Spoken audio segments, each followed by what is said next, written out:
नमस्कार, आप देख रहे हैं हरियाणा भारत और मैं हूं आपके साथ सुनैना सिंह। आज हम उन 3 बड़ी खबरों की बात करेंगे जिनका सीधा सरोकार आपसे है। दरअसल हम ऐसी खबरों को आप लोगों के बीच में लाना चाहते हैं जिससे उनकी जानकारी लेकर आप लोगों को प्रदेश में क्या चल रहा है उसके बारे में जानकारी मिले। तो आज हम जिस खबर पर चर्चा करेंगे वो पहली बड़ी खबर है अंतर्राष्ट्रीय योग दिवस को लेकर। वहीं दूसरी बड़ी खबर जिस पर हम चर्चा करेंगे वो है कोरोना के दौरान की गई एक अनूठी पहल की। इसके अलावा तीसरी हमारी बड़ी खबर है जो है प्रदेश में लॉकडाउन को लेकर जारी किए गए नए आदेशों की। तो बात करते हैं पहली बड़ी खबर की, जहां एक तरफ पूरा विश्व अंतर्राष्ट्रीय योग दिवस मना रहा है। देश में भी तमाम राज्यों और प्रदेशों में योग दिवस के दौरान कई कार्यक्रम आयोजित किए गए जिसमें नेता, मंत्री, आम जनता ने बढ़ चढ़कर हिस्सा लिया। इसके अलावा वर्चुअल मीटिंग के जरिए भी योग किया गया। लेकिन वहीं हरियाणा में किसान आज के दिन मंत्रियों के खिलाफ विरोध प्रदर्शन कर रहे हैं।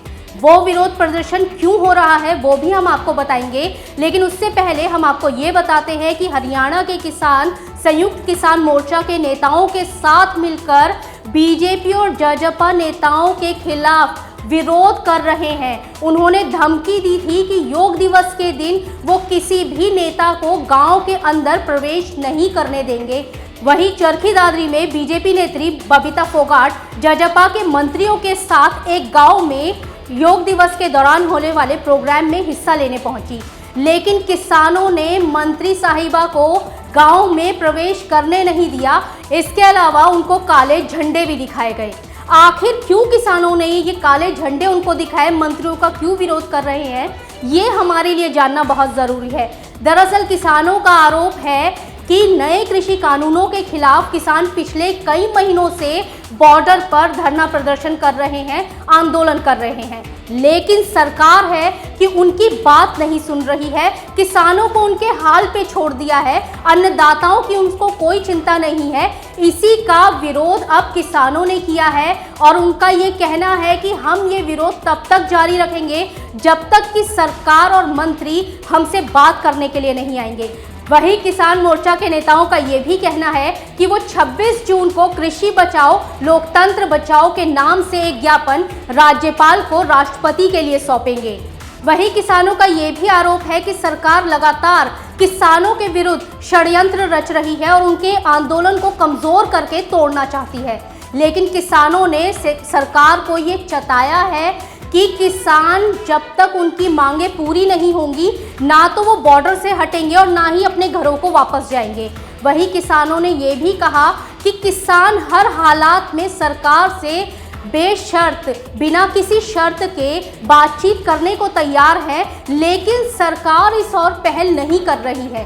किसान चाहते हैं कि उनकी समस्या का हल जल्द से जल्द निकाला जाए। वहीं अब बात करते हैं दूसरी बड़ी खबर की, जो है कोरोना को लेकर। दरअसल कोरोना आने के बाद कोरोना ने लोगों को जीने की राह दिखा दी है, लोगों को उस हालात में पहुंचा दिया है जहां लोग एक दूसरे की मदद करना अब जान चुके हैं। कोरोना की जद में क्या आम और क्या खास सभी आया है। बड़े बड़े अमीर लोगों की संपत्ति भी उनको कोरोना से ग्रसित होने से नहीं बचा पाई, लेकिन इन सब के बीच एक अनोखी खबर ये है जो लोगों को जागरूक करने का काम कर रही है और वो है वल्लभगढ़ से। जी हाँ, वल्लभगढ़ की एक शादी, ऐसी शादी है जो कोरोना में लोगों के लिए अनोखी शादी है। हालांकि अब आप भी सोच रहे होंगे कि शादी में ऐसा क्या अनोखा है या क्या ऐसा अलग है जो शादियों में नहीं होता। तो अब हम आपको बताते हैं कि शादी में ऐसा अनोखा क्या है, क्योंकि पवन वर्मा की बेटी की शादी 17 जून को होनी तय हुई थी, लेकिन कोरोना की चपेट में दूल्हा और दुल्हन पक्ष के कई लोग आ गए, जिसके बाद शादी की डेट को चेंज करके 1 जुलाई कर दिया गया।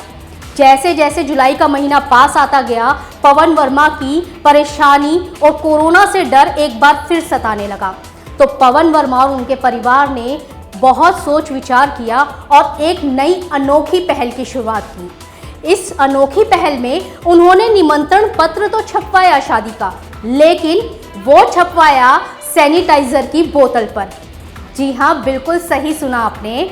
पवन वर्मा ने अपनी बेटी प्रियंका वर्मा की शादी का निमंत्रण पत्र सैनिटाइजर की बोतल पर छपवाया।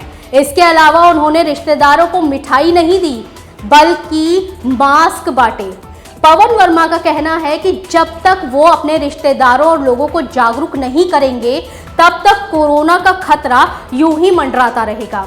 तो आप तस्वीरों में देख सकते हैं कि किस तरीके से इन सैनिटाइजर की बॉटल्स पर शादी का निमंत्रण पत्र छपा है। इसके साथ ही मास्क रखे हैं जो वो अपने रिश्तेदारों को बांटेंगे।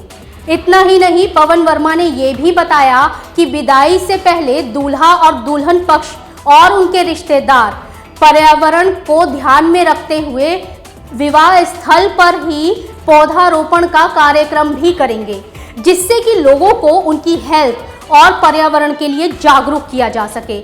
उनका सभी से ये भी निवेदन है कि अब कोरोना की तीसरी लहर को देखते हुए जो आशंका जताई जा रही है उसके लिए लोगों को जागरूक होना बहुत ज़रूरी है। इसलिए उन्होंने इस कदम को उठाया है और लोग इसी तर्ज पर चलते हुए जागरूक बने।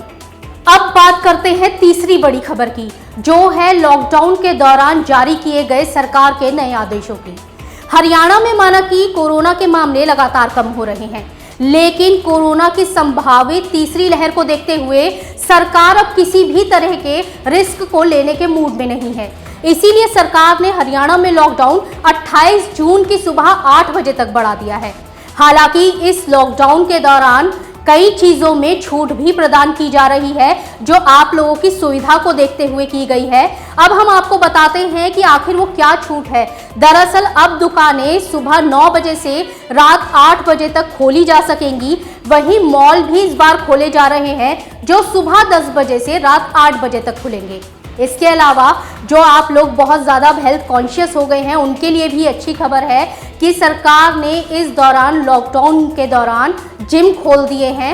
इसके अलावा स्टेडियम भी खोल दिए हैं, जिससे कि लोगों को मॉर्निंग वॉक करने में किसी प्रकार की कोई असुविधा ना हो, परेशानी ना हो।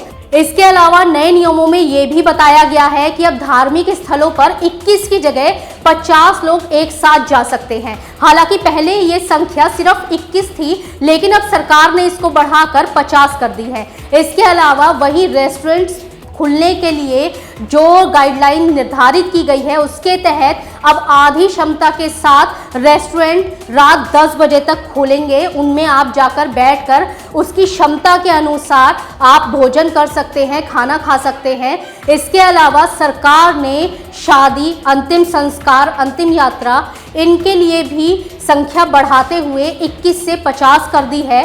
तो ये सारे वो नियम हैं जो सरकार ने लोगों की सुरक्षा को देखते हुए बनाए हैं।